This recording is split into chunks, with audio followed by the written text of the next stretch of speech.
hejuru. Let the name of the Lord be glorified. Imana isigwe hejuru. Let the name of God be glorified. Hallelujah, praise the Lord. Hallelujah. Ndavugana n'abantu babiri. I'm going to talk to two people. Muri minota 10 ngiye gukoresha. In the 10 minutes I'm going to use. Ndashaka kuvugana n'abantu bahamagawe. I want to talk to the people who are called. Abantu bakikiye isezerano. The people who grabbed actually the promise or covenant. Nimba ukikiye isezerano umvugire amen. If you have a covenant, you can shout amen. Sindakumvise neza. I don't hear you well. Hari nyuma nabonye umuryango wanje papa mama nawo tuvukana baje. Behind I've seen my father, my mother and those my siblings. Bazanye n'ibintu byinshi ntibaba hano ba muri Amerika. Actually they live in America but they came here because of different works. Ariko mu bikomeye byabazanye niki gikorane kirimwo. But one of the greatest things that was able to bring them here, this crusade is included. Kandi papa wanje na mama wanje na Pentecost. And my father and my mother, they are Pentecostals. Kandi uyu munsi muri Pentecost bageze ku munsi wabugira gatatu. And this day is the third day for the crusade of Pentecost. Ariko bavuze turashigikira umwana wacu. But they said we are going to support our son. Narimvuze ngo mwakomera amashi bavyagurukeho bari You can call for them and let them stand wherever they are. Bari badushigikiye nabo navuze ibice badushigikiyemo. They are included among the people who support this. Uvugire amen cyane. Can you shout amen? Aba n'abavyeyi nkunda. These are parents I love so much. Iyo hari utuntu utameze neza barampamagara bakankwega amatwi. If something is not going well, they call me and they whisper to me and correct me. Barankosora. They correct me. Bankosora kenshi. They correct me many times. Hallelujah. Hallelujah. Uretse kuri rimwe na rimwe hari igihe babasha kunyiza mu vyagezwe. But sometimes they want to bring me in the laws. Kandi tutakire mu vyagezwe. Yet we are not living according to laws. Twaracunguwe n'amaraso ya Yesu. We're justified by the blood of Jesus Christ. We are free in the name of Jesus. Say, I'm free in the name of Jesus. I'm no longer the slave of sin. If you hear, shout amen. Hallelujah. Anyone who is free, say hallelujah. The Bible does say we are no longer slave. If you read the book of Galatians 4:7, you are no longer a slave, but a son. Since you are a son, you are also an heir through God.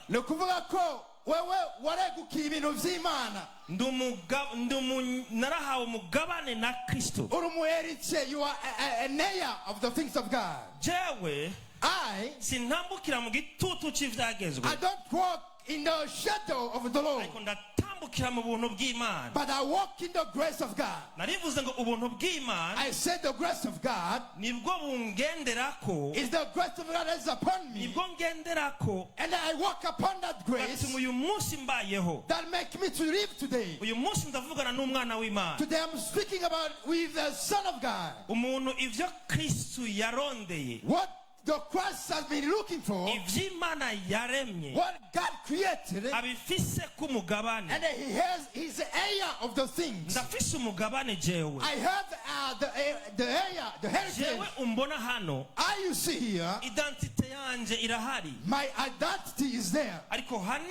But the great part of that, even though I'm in this body, I'm not actually the people of this earth. My picture is in heaven. Because I was made a son, not by my deeds, but by grace I was able to get. Christ, when he was given, when the Christ came here on earth, and he came from heaven, he brought an heritage. I don't hear you well. He brought a heritage. There is a heritage, a portion I'm walking with. I want to speak with someone sitting in this place. Don't be distracted by the things of this world. Some of the time There are many teachings, but be connected with Christ only you receive. Be connected with Christ, that's enough. Because Christ Jesus, He's the way, truth, and the life. Let them help us to read this verse. Galatians chapter 4. Murongo w'indwi. Verse 7.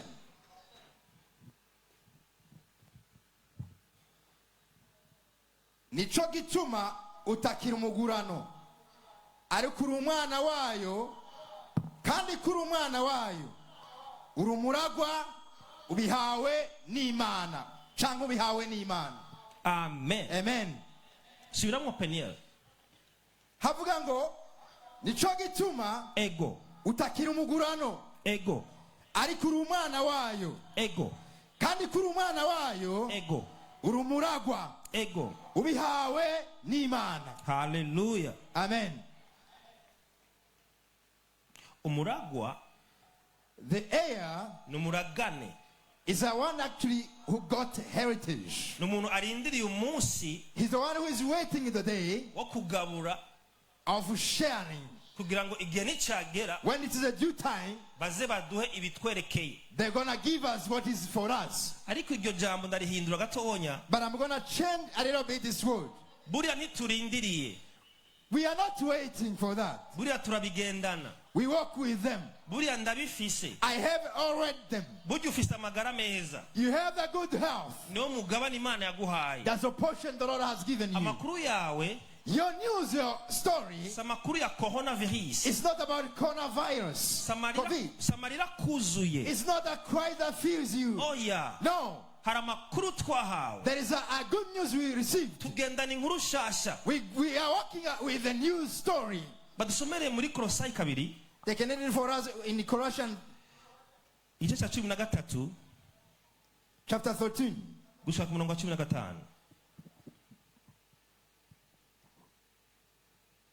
Kandi hamwe mwari mugipfuye mwishwe n'ibicumuro byanyu no kudakebwa kw'imibiri yanyu yabakiranye bazima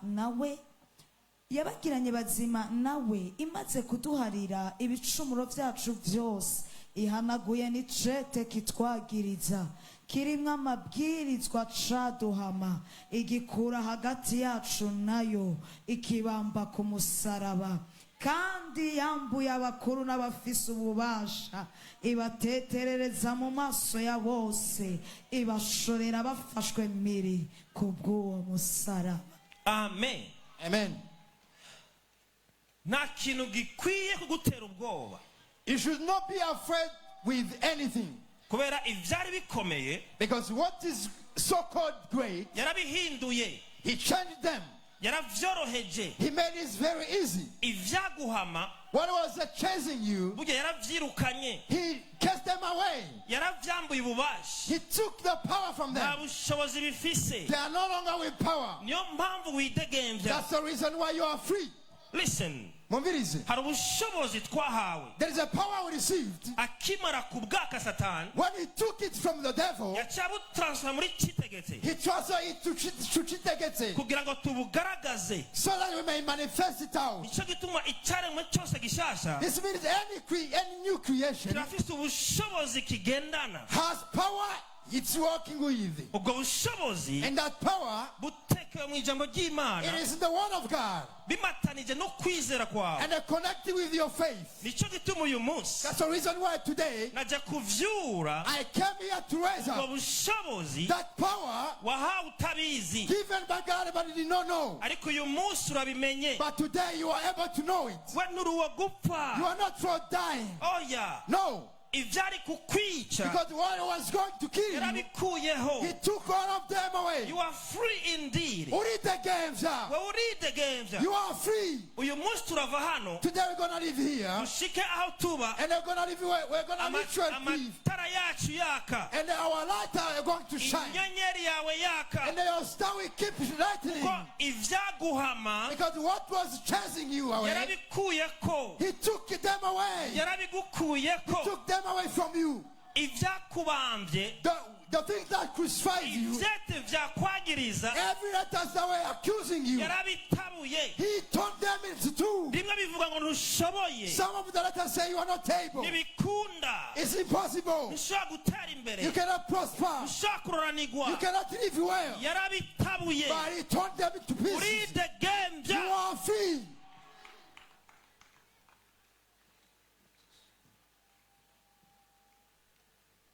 abidegevya muvugire amen. Those who are free shout amen.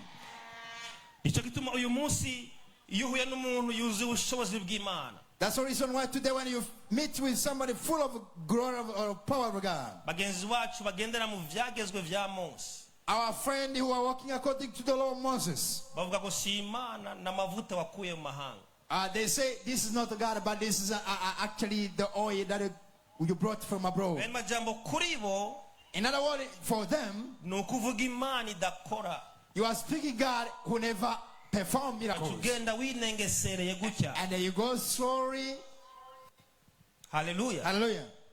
Jonathan ni Umunyamerika. Jonathan is an American. Yiyambarira amahereni. Actually he has earring.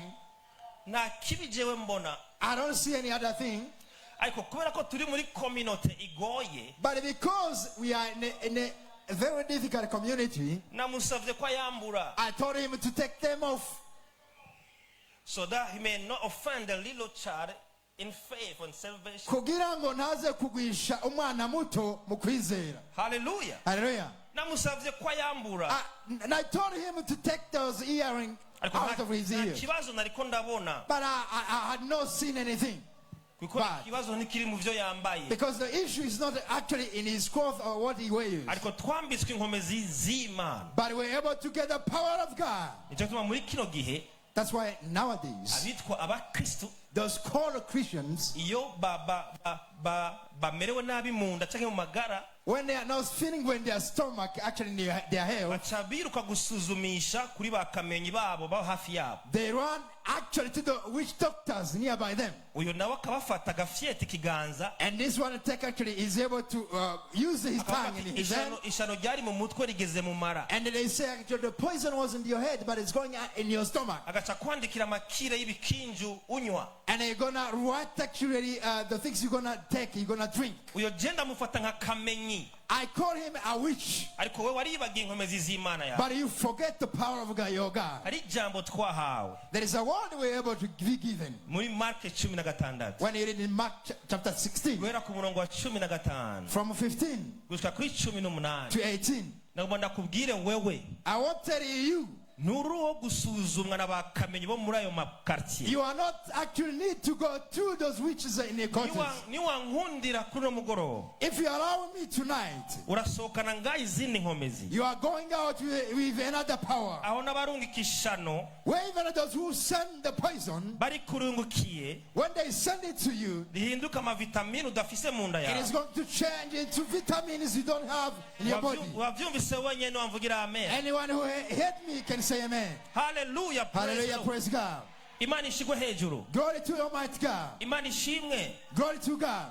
Ndavugana n'abantu basezeraniwe amasezerano. I'm talking to people who are able to get the promise of a covenant. Abari mu kutamenya batazi ivyo Kristo yakoze. Those who do not know what Christ was able to do for them.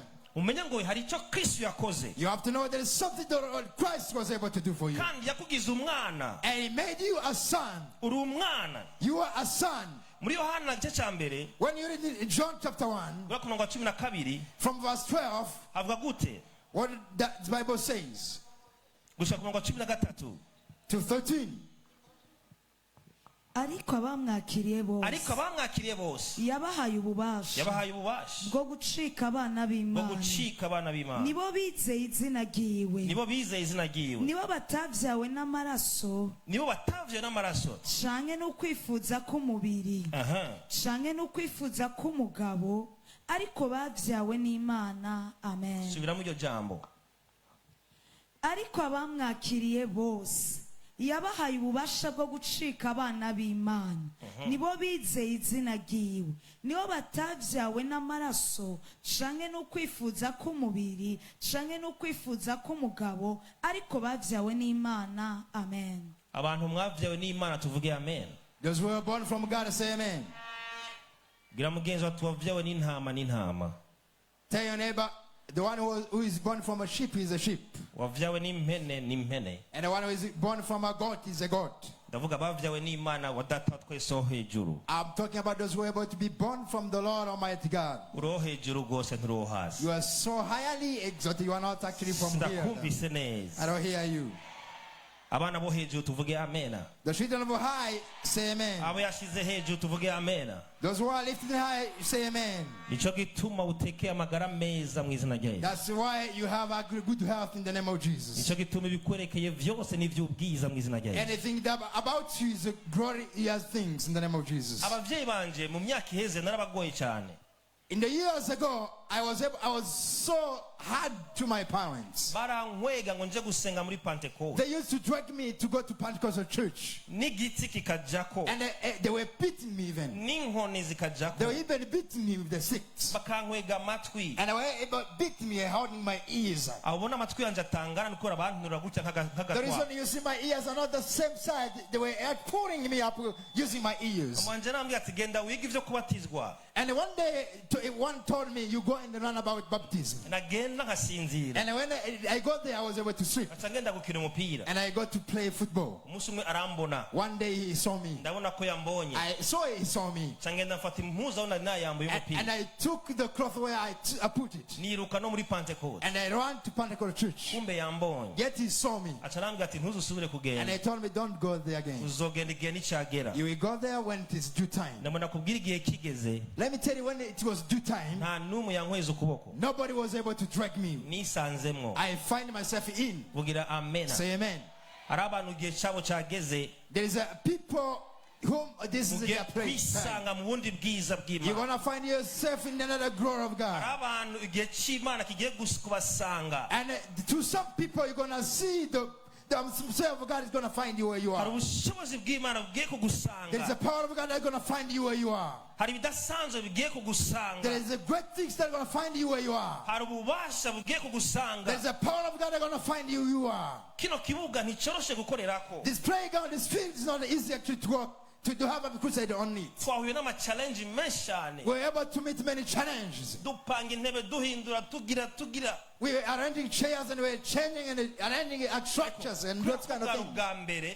Because it was the first time. Hari vyinshi vyari kuba. There are a lot of things that's supposed to happen. Ariko twarabihagaritse mu isi y'imhemu. But we stopped it in the spiritual realm. Nagomba kubwire presence ya uyu munsi hano. Let me tell you your presence here today. Hari vyinshi bigiye guhagarara. There are a lot of things that are going to be stopped. Hari vyinshi bigiye guhagurutsa. There are a lot of things you want to raise up. Hari vyicaye bigiye guhaguruka. There are the things that will sit down but you're going to raise them up. Shout amen if you hear me. Hari presence y'Imana muri kino kibanza. There's a presence of God in this place. Ubwira mugeza tuko winjiye hano sikuza gusohoka. Tell your neighbor, because as you enter here, it's not the way you're going to go out. There is another glory. Umuntu wavyumvise avugira amen. Shout amen if you hear me. Uhaguruke umbwira abantu babiri ati hari ubundi bwiza muri kino kibanza. Stand up and tell it to two people, there is another glory of God. Wavyumvise nonyene wamvugira amen. If you hear me, shout amen.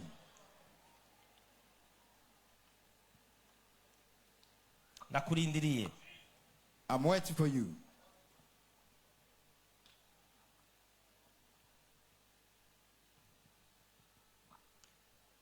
Uriko uricara ngaho hari utuganuke twinshi tuvuye mu ijuru wicayiko. As you are sitting, there are many gifts from heaven that are coming to you, and you sit on them. Ntabyo bumvise peni. You don't hear me. Mengo ntabyo bumvise. Seems like you don't hear that. Byukuri mengo ntabyo bumvise. Muravyumva vuge cyane imba muvyumva. Hallelujah. Hallelujah. Nuguhaguruka ugakayangana. You have to stand up and rise and shine. Ubuzima bwawe bugakayangana. Your life has to shine. Mu madomene yose ugakayangana. And you have to shine in every domain. Mu magara meza ugakayangana. You have to shine in your health. Wewe harageze kukayangana. It's a time for you to shine. Harageze kukayangana. This is the right time to shine.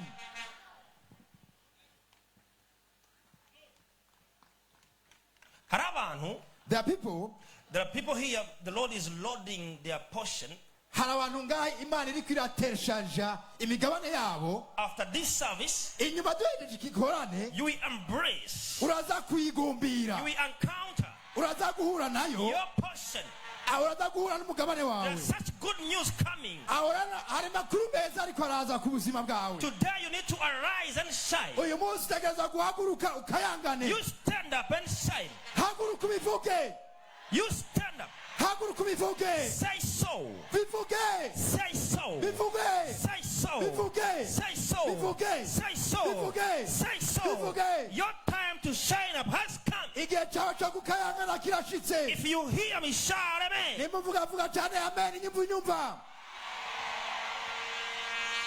There are such new beginning toward your way. Are you getting me? Somebody getting me? Are you getting me? There are new beginning. New names are being loaded. The Lord is giving someone new names. This Bujumbura is blessed because of your presence. Your ministry is blessed because your presence. Your family is blessed because your presence. You shall never be the same your way. Haguruka. Stand up. Kayangana. And shine. Haguruka. Stand up. Ukayangana. And shine. Haguruka. Stand up. Haguruka. Stand up. Haguruka. Stand up. Haguruka. Stand up. Haguruka. Stand up. Haguruka. Stand up. Haguruka. Stand up. Haguruka. Stand up. Haguruka. Stand up. Haguruka. Stand up. Uka. And shine. As you are standing, there are jobs that begin given to you. There are some seeds going inside of your womb. A health that is being downloaded. As you stand up, there is a king. Our king is ready to impress you. Stand up and hear good news. Your household hear good news. Your husband hear good news. Your wife hear good news. Your children hear good news. And your things hear good news. Ugihagaze umbwira mugenzi wawe ati nimba uruho hejuru vugira amen. If you, as you still stand, tell your neighbor, if you are higher exalt, please say amen. I hear you there. If you are only for here, we are not going together. Those whom he made so highly exalted. Those whom he changed.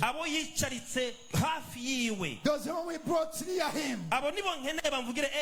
Those whom I need them to say amen. I don't hear you. Those who he lifted up and he raised up. As you say amen, as you say amen,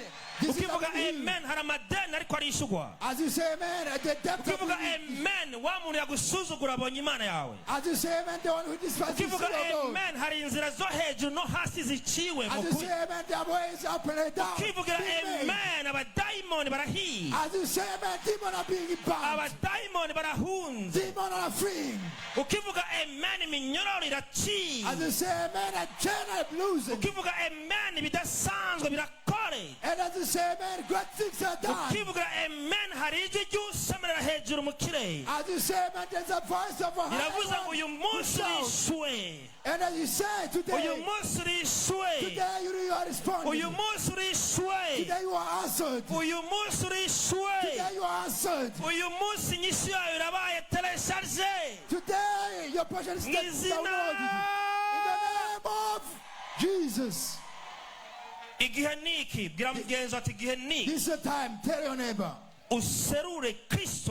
You reveal Jesus. Not only words. There are people here. Nobody from their household that will be sick again. The medicine that you put actually in your world actually is one out. There are antivirus God has given to you. There is a power. There is a power. There is a mighty. Great things are being done here. Chains are being cut down. Disease. I ban them. Does it to the I ban them. Does it to the all the sickness sickness surrounding your life, all bondages, all bad news, I ban it. I ban it. I ban it. I ban it. I ban it. All the trap of the enemy.